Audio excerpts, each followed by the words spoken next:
اور بڑے انصاف پسند جج ہیں اور 8 فیبرری کو ہر صورت میں الیکشن کروانا چاہتے ہیں، لیکن انہوں نے اصل میں پری پول ریگنگ کی بنیاد رکھ دی جب انہوں نے کہا کہ یہی جو اسسٹنٹ کمشنر، ڈپٹی کمشنر اور انتظامی افسران ہیں یہی آروز بنیں گے، حالانکہ عدلیہ سے یہ آروز آنے چاہیے تھے۔ اب اسی طرح اگر فراڈ قسم کی حلقہ بندیاں ہوئی ہیں نواز شریف کو فائدہ پہنچانے کے لیے، تو پھر ظاہر ہے کہ اس کا آپ یہ حل نہیں نکال سکتے کہ آپ کہیں کہ ابھی ہم یہ کیس نہیں سنیں گے۔ فراڈ حلقہ بندیوں پر ایک فراڈ الیکشن ہوگا، آپ الیکشن کی ڈیٹ کسی بھی صورت آگے نہ جانے دیں، لیکن حلقہ بندیوں کو درست کرنے میں 1 ہفتے سے زائد وقت نہیں لگتا۔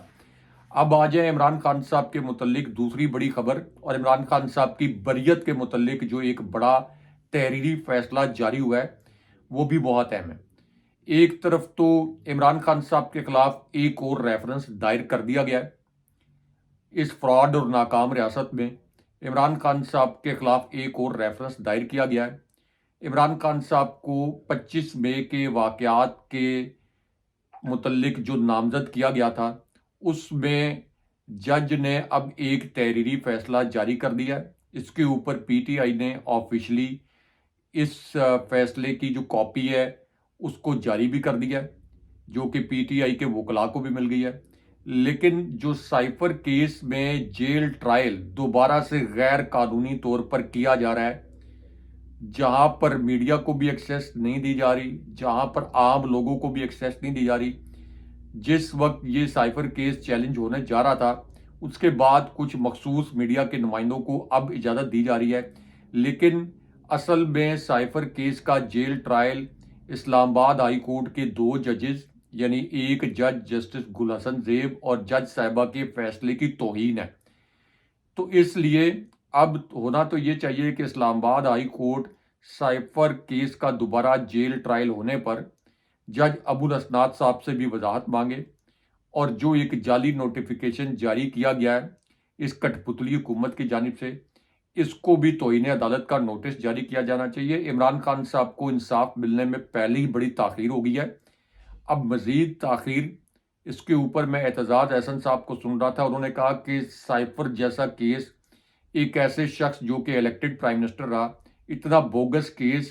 بنا کر اور اس کو آگے چلا کر پاکستان کا عدالتی نظام پوری دنیا میں اپنے نظام پر ایک کالک مل رہا ہے۔ راجہ صاحب بتائیے گا کہ آج کی ایک اور اہم بڑی خبر آ رہی ہے چیف الیکشن کمشنر کے استعفے کے متعلق، اور یہ بھی کہا جا رہا ہے کہ جی ایچ کیو نے جو ہے ان کے خلاف ایکشن لیا ہے، اس حوالے سے آپ کیا بتائیں گے؟ دیکھیں یہ بڑے مزے کی سٹوری ہے، بڑی دلچسپ سٹوری ہے۔ چیف الیکشن کمشنر کے استعفے کے متعلق بڑی ایک زبردست سٹوری ہے، کیونکہ چیف الیکشن کمشنر ہوں یا کوئی بھی اور آفیشل یا کوئی بھی شخص کسی بھی حیثیت میں جب کسی بھی خاص قوت کے لیے، کسی خاص کمپنی کے لیے، کسی خاص ادارے کے لیے، کسی خاص پولیٹیکل پارٹی کے لیے خاص قسم کی خدمات انجام دے رہا ہو تو اس کے بعد آپ کو ہمیشہ ان کا ایجنٹ بن کر رہنا پڑتا ہے، ان کی بات ہر صورت میں ماننی پڑتی ہے۔ اگر آپ ان کی بات نہ مانیں، یعنی 100 باتیں آپ ان کی مانیں لیکن ایک مرتبہ ان کی بات ماننے سے انکار کریں، تو پھر وہ کمپنی، وہ ادارہ، وہ پولیٹیکل پارٹی وہ پھر اس کو برداشت نہیں کرتے۔ یعنی یہ اسی طرح ہی ہے کہ ایک مرتبہ آپ ایک ریکٹ کے اندر آ جاتے ہیں تو اس ریکٹ سے باہر پھر آپ کو نہیں نکلنے دیا جاتا۔ اب تک چیف الیکشن کمشنر سکندر سلطان راجہ نے جس طریقے کے فیصلے کیے، مثال کے طور پر پنجاب میں سپریم کورٹ کے فیصلے کے باوجود الیکشن نہیں ہونے دیا، الیکشن ہونا چاہیے تھا قومی اسمبلی کا الیکشن کی تحلیل، قومی اسمبلی کی تحلیل کے 90 دن کے بعد، لیکن چیف الیکشن کمشنر شریف خاندان کی کٹ پتلی بنے ہوئے تھے اور انہوں نے مبینہ طور پر کچھ اور حلقوں کی خواہش پر بھی الیکشن میں ڈیلے کیا اور اس کو وہ 8 فیبرری تک لے گئے۔ وہ بھی اس وجہ سے انہوں کو چاروں ناچار یہ اعلان کرنا پڑا کہ جسٹس فائز عیسیٰ اور چیف الیکشن کمشنر پر ایک تو تنقید بڑی شروع ہو گئی تھی، اور دوسرا سکندر سلطان راجہ پر آرٹیکل 6 بھی لگنا تھا جب بھی تحریک انصاف کی حکومت آتی یا کوئی ایسی حکومت آتی جس کا تعلق نون لیگ یا پیپلز پارٹی سے نہ ہوتا، کیونکہ آئین شکنی کے اوپر پاکستان کے اندر آرٹیکل 6 لگتا ہے اور چیف الیکشن کمشنر ایک مرتبہ نہیں 2 مرتبہ آئین شکنی کے مرتکب ہوئے۔ اب جو جی ایچ کیو کا ان کے خلاف ایکشن ہے، اس کے اوپر ایک اور ڈیولپمنٹ ہوئی ہے، کیونکہ ایک اعلامیہ جاری ہوا ہے، ایک بیان اور جاری ہو گیا ہے۔ یہ بیان ایک ایسی تنظیم کی جانب سے جاری ہوا ہے جو کہ عام طور پر جی ایچ کیو کا موقف بیان کرتی ہے، طاقتور حلقوں کا موقف بیان کرتی ہے اور طاقتور حلقوں کا موقف سامنے لاتی ہے۔ اب ایک طرف تو پاکستان بار کونسل نے یہ کہہ دیا ہے، جس کو طاقتور حلقوں کی ایک نمائندہ تنظیم سمجھا جاتا ہے، اگرچہ یہ بار کونسل کا اس کے ساتھ ٹیگ لگا ہوا ہے، لیکن عام طور پر طاقتور حلقوں کی حمایت میں ان کے اعلامیے آتے ہیں۔ انہوں نے چیف الیکشن کمشنر پر دھاندلی کے الزامات عائد کیے ہیں۔ انہوں نے کہا کہ چیف الیکشن کمشنر نے کئی حلقوں کے اندر غلط حلقہ بندیاں کروائی ہیں، اپنے آبائی علاقے میں بھی فراڈ قسم کی حلقہ بندیاں کروائی ہیں، اور چیف الیکشن کمشنر کو استعفیٰ دینا چاہیے۔ چیف الیکشن کمشنر کو استعفیٰ دینا چاہیے، ان کے ہوتے ہوئے فری اینڈ فیئر الیکشن نہیں ہو سکتے۔ اور دوسری جانب پشاور ہائی کورٹ نے بھی الیکشن کمیشن کے کنڈکٹ پر بڑے سوالات اٹھائے ہیں، اور الیکشن کمیشن کے متعلق اس وقت ایک دو اور جماعتیں بھی چیف الیکشن کمشنر کے جو یک طرفہ فیصلے ہیں ان کے اوپر سوالات اٹھا رہی ہیں۔ تو اس لیے ابھی چیف الیکشن کمشنر نے خبر تو لانچ کروائی ہے، جوابی خبر، اور اس جوابی خبر پہ انہوں نے یہ تاثر دینے کی کوشش کی کہ انہوں نے کوئی فراڈ قسم کی حلقہ بندیاں نہیں کروائیں۔ یہ اصل میں چیف الیکشن کمشنر کو بھی پتہ چل گیا ہے کہ اس مرتبہ صرف عمران خان صاحب یا تحریک انصاف کی جانب سے نہیں، پاکستان بار کونسل کا یہ اعلامیہ ان کو پتہ لگ گیا ہے کہ طاقتور حلقے ان سے خوش نہیں ہیں۔ طاقتور حلقے پراببلی اب نہیں چاہتے کہ 8 فروری کو الیکشن ہو، اور چیف الیکشن کمشنر کو چونکہ چاروں ناچار الیکشن کروانے پڑ رہے ہیں، تو اب آپ دیکھیں گے کہ ایک تو چیف الیکشن کمشنر کے خلاف گھیرا تنگ ہوگا، یا پھر چیف الیکشن کمشنر نے جو فیصلے محفوظ کر کے رکھے ہوئے ہیں تحریک انصاف کے خلاف، وہ اب ٹھکا ٹھک عمران خان صاحب کے خلاف فیصلے دیں گے، اور بدنیتی پر مبنی یہ فیصلے آئیں گے۔ لیکن چیف الیکشن کمشنر کا یہ دور ایک بدترین دور سمجھا جائے گا۔ جس طرح کا کنڈکٹ چیف الیکشن کمشنر کا پاکستان کی سب سے پاپولر جماعت کے ساتھ رہا ہے، اس کو تاریخ میں بہت منفی حوالوں سے یاد رکھا جائے گا۔ آج کی تیسری اہم بڑی خبر، اعلیٰ ترین عدالت میں لڑائی، مارکوٹائی، دھینگا مشتی اور گریبان پھٹ گئے۔ اس خبر کے ڈیٹیل میں بھی ہم جائیں گے، لیکن پہلے آپ کو خبر سے آگاہ کرتے چلیں کہ پشاور ہائی کورٹ کے باہر پی ٹی آئی اور اے این پی وکلاء کی لڑائی، ایک دوسرے پر مکے برسا دیے۔ پشاور ہائی کورٹ میں احتجاجی مظاہرے میں پاکستان تحریک انصاف اور عوامی نیشنل پارٹی کے وکلاء آپس میں لڑ پڑے اور ایک دوسرے پر مکے برسا دیے۔ اے این پی کے وکلاء تنظیم کی جانب سے پشاور ہائی کورٹ میں احتجاج کیا گیا کہ مخصوص جماعت کو مقدمات میں خصوصی رعایت دی جا رہی ہے جو کسی صورت منظور نہیں۔ ساتھ ہی ساتھ یہاں پر یہ بھی بتایا جا رہا ہے کہ صوبائی صدر احمد فاروق خٹک نے میڈیا سے گفتگو کرتے ہوئے یہ کہا کہ عدالت کا پی ٹی آئی کی طرف جھکاؤ ٹھیک نہیں۔ ایمل ولی کی بات آئے تو عدالت کہتی ہے یہ کون ہے، لیکن پی ٹی آئی رہنماؤں کو لاڈلوں کی طرح ڈیل کیا جا رہا ہے۔ راجہ صاحب بتائیے گا اس کی اندرونی کہانی کیا ہے، کیوں یہ واقعہ پیش آیا؟ دیکھیں اسما، اس کی ایک بڑی دلچسپ کہانی ہے۔ اصل میں یہ واقعہ اس طرح سے نہیں ہوا، اس سے جڑی ایک اور ویڈیو بھی ہے۔ اس ویڈیو کے کچھ مناظر بھی پروڈیوسر صاحب سے کہتے ہیں کہ ہماری اسکرین پر چلائیں، لیکن اس سے پہلے اڈیالہ جیل میں عمران خان صاحب کی کس شخصیت سے اہم ملاقات ہوئی ہے، اور اس ملاقات میں 13 منٹ تک کیا کچھ ہوتا رہا، یہ سٹوری زیادہ ہے۔ میں اس سٹوری کے متعلق اپنے ویورز کو بتاؤں، اور پھر یہ جو آپ نے دھینگا مشتی، لڑائی جیسے الفاظ استعمال کیے، یہ سب کچھ ہوا ہے، لیکن اس کی دلچسپ کہانی بھی اپنے ویورز کے سامنے رکھتے ہیں۔ ایک تو عمران خان صاحب کی بڑی اہم نوعیت کی ملاقات ہوئی ہے پی ٹی آئی کے آن لائن تاریخی جلسے کے بعد، جس کے اوپر 2 عالمی میڈیا فرینچائزز نے ایک اور نئی رپورٹ جاری کر دی ہے، اور اس رپورٹ میں یہ کہا گیا کہ پاکستان کے سب سے مقبول لیڈر کو سائفر جیسے نام نہاد کیس میں سو کالڈ سائفر کیس کے لفظ استعمال کیے گئے کہ اس کیس میں سزائے موت یا عمر قید کا سامنا ہے، لیکن سزائے موت اور عمر قید کا سامنا کرنے والے اس لیڈر کا جو آن لائن جلسہ ہوا، اس دوران سوشل میڈیا پر پاکستان کی تاریخ میں ایک ایسا کریک ڈاؤن کیا گیا جس پر پوری دنیا نے تشویش کا اظہار کیا اور اس کی ہیڈ لائنز بنی،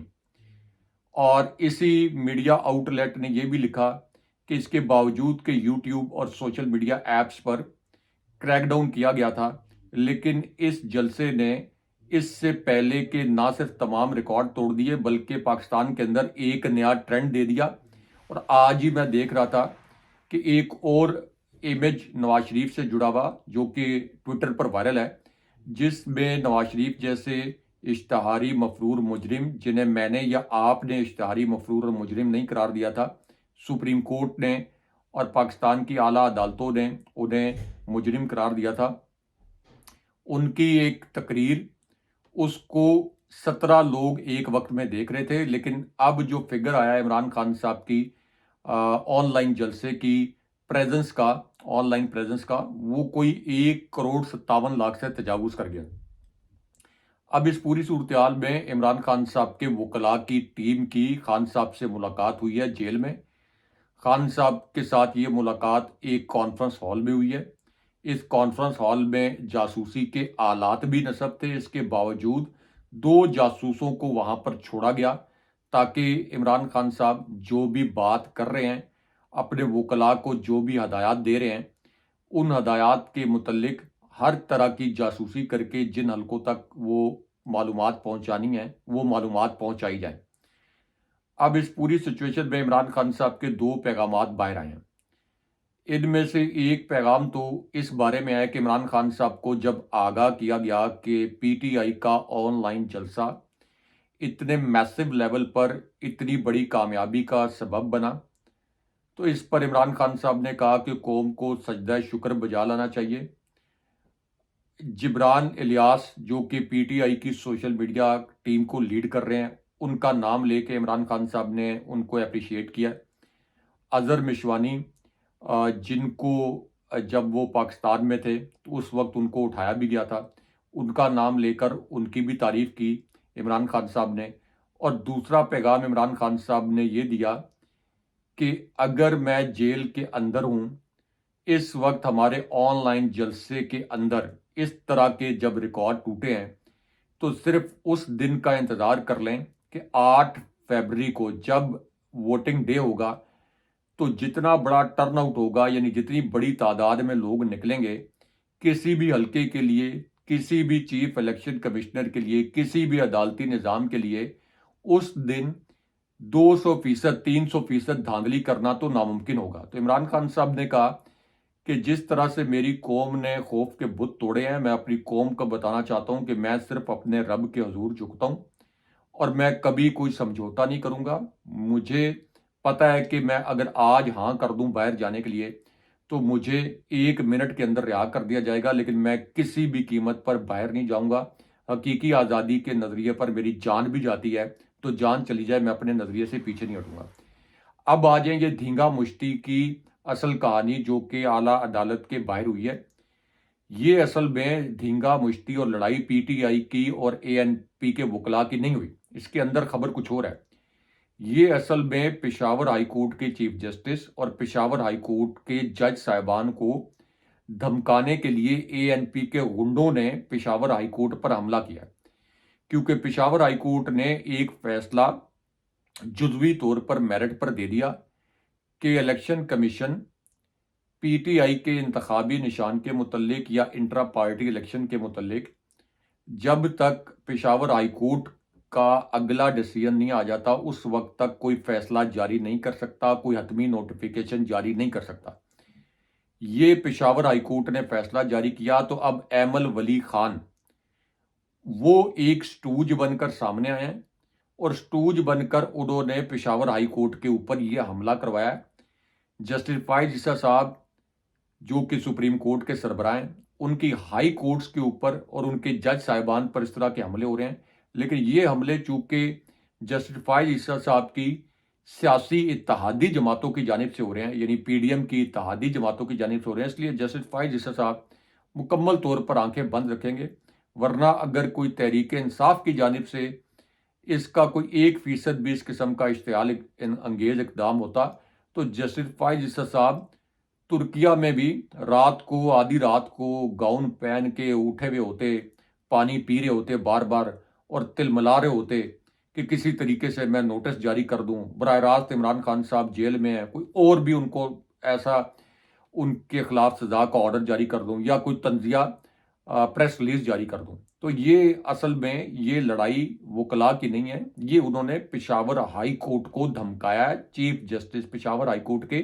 چیف جسٹس پر حملہ بولا ہے. یہ سب کچھ جو جنرل فیض حمید کے خلاف ایک ایکشن پلان کیا گیا ہے، اگر فیض آباد دھرنا جنرل فیض حمید نے کروایا تھا یا جنرل فیض حمید اس کے پیچھے تھے، تو جنرل فیض حمید اس وقت ڈی جی سی تھے، ڈی جی کاؤنٹر انٹیلیجنس. کیا آرمی چیف کی مرضی کے بغیر، ان کی منظوری کے بغیر جنرل فیض حمید اس قسم کا کوئی اقدام کر سکتے تھے؟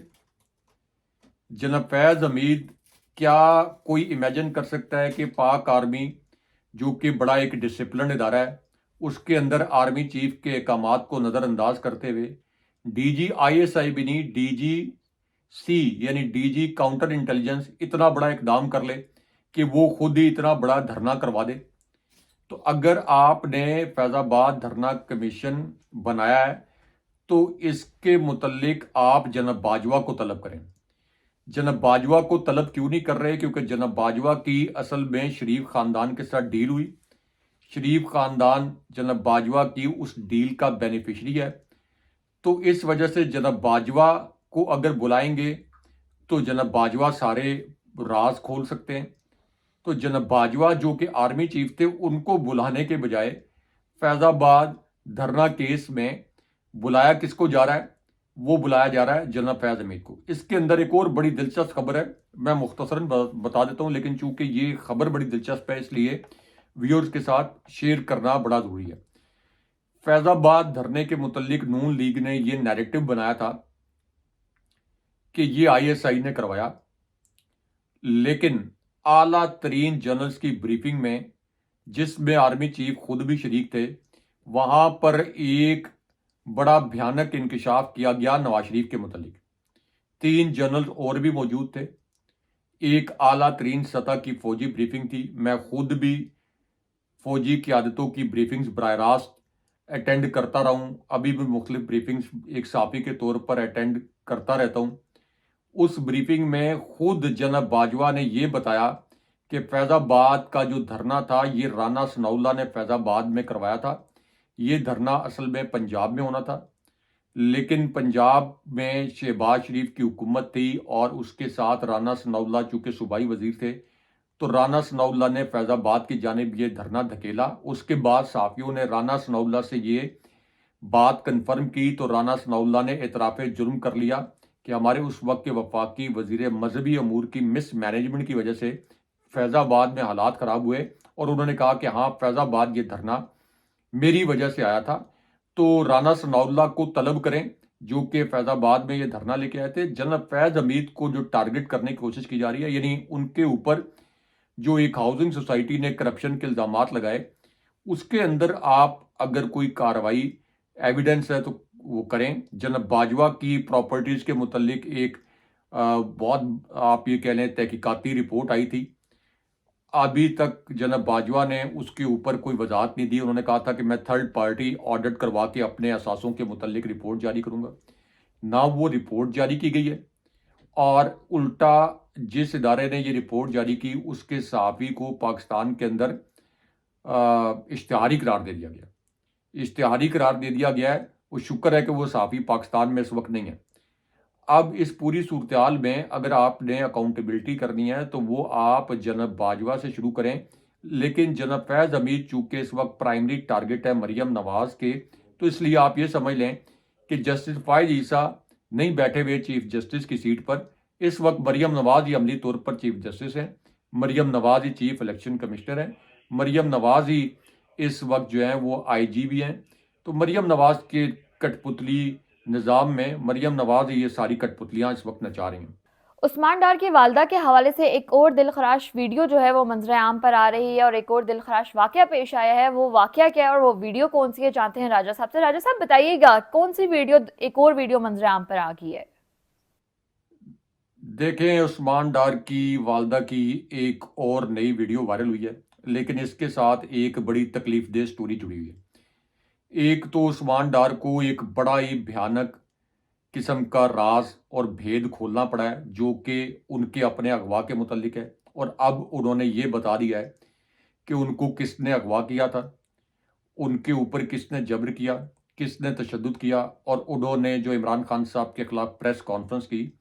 وہ کس کے کہنے پر کی۔ اور ایک طرف عثمان ڈار جب پریس کانفرنس کر چکے تھے اپنی والدہ کے ساتھ، ان کی والدہ نے اسی حلقے سے الیکشن بھی لڑنا ہے، تو اس کے بعد پی ٹی آئی نے ان کی جو پریس کانفرنس تھی اور عثمان ڈار کی ٹویٹس ان کو ری ٹویٹ بھی کیا، لیکن خواجہ آصف نے جب طنز کیا عثمان ڈار پر کہ یہ تو ایک ایسا شخص ہے جو کہ ایک پریس کانفرنس کر کے اپنے قائد عمران خان کے خلاف بے وفائی کر چکا ہے اور اس کے بعد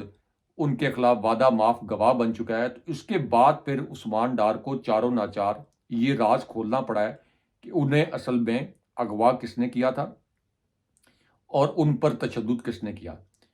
کیونکہ جب ان کو خواجہ آصف نے یہ کہا کہ آپ تو وعدہ معاف گواہ بن چکے ہو، آپ کی کیا کریڈیبلٹی ہے، تو اس پر عثمان ڈار نے یہ کہا کہ پورا پاکستان جانتا ہے کہ میں نے وہ پریس کانفرنس کن حالات میں کی، پورا پاکستان جانتا ہے کہ مجھے کن حالات میں وہ پریس کانفرنس کرنے پر مجبور کیا گیا۔ یعنی عثمان ڈار نے